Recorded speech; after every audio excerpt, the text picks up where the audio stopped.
An Israeli airstrike in southern Lebanon has killed at least 7 people. The attack hit the village of Habariyeh.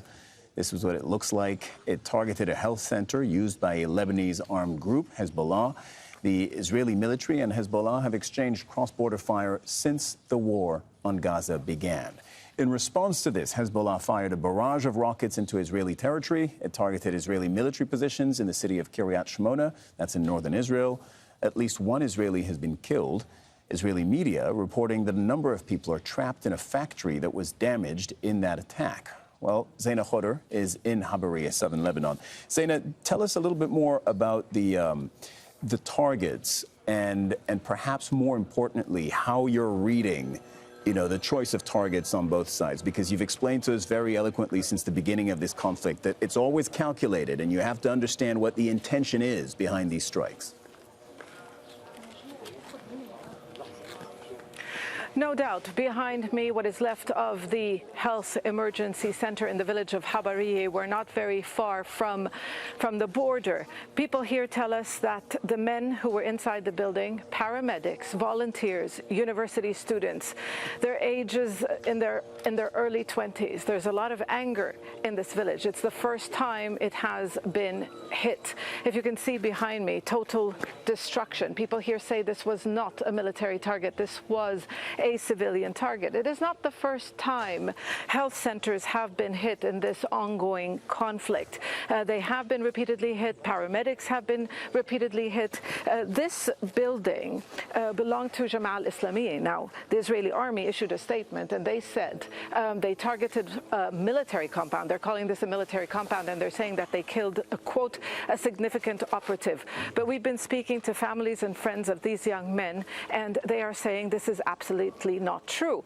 Now, going back to your question on the choice of targets, people here will tell you Israel's strategy from day one has been to empty, depopulate villages close to the border, 4 to 5 kilometers deep from the border. They are trying to create some sort of a buffer zone, make it difficult for civilians to live here. Tens of thousands, nearly 100,000 people have already left.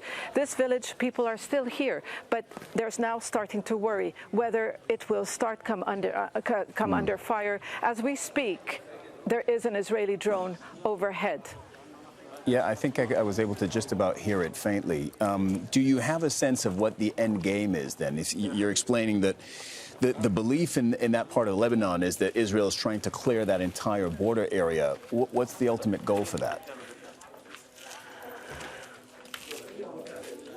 Israel wants a new security reality along the border, very different than what existed pre-October. They want the Lebanese armed group Hezbollah to move away from the border. They want them to withdraw some 20 kilometers in line with UN Resolution 1701. Lebanon's response is 1701 hasn't been fully implemented, and Israel too has to stop violating Lebanese sovereignty, and Israel too has to agree to withdraw from contentious points along the border to create some sort of a lasting solution, not necessarily a peace agreement, but a lasting solution.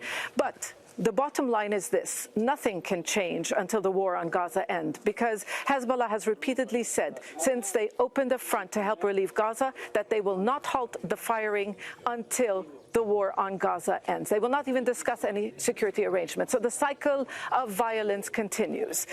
But like we mentioned, still very much calculated in the sense that population centers, large population centers are not coming under attack. But clearly sporadic escalation, and people are increasingly concerned that it is expanding. Well, that's the point. And before I let you go, the scene behind you, I think, makes a point that you've also made on our air in the last few months, that all of these attacks, even though, yes, they're calculated, they all carry this inherent risk of a wider and more rapid escalation of fighting.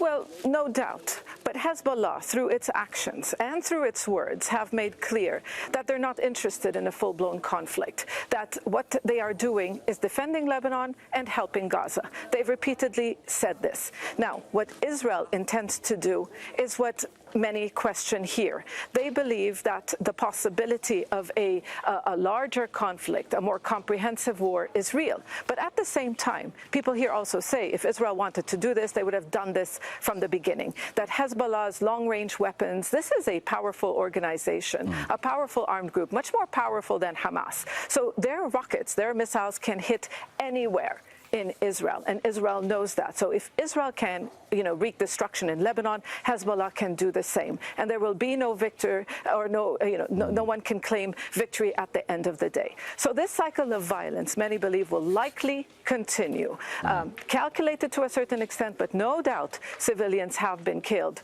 The majority of the casualties have been fighters, but civilians, paramedics, they have been killed. Zeina, Khodr, thank you very much for your reporting, as always, and all those useful, precious explanations. Thanks a lot.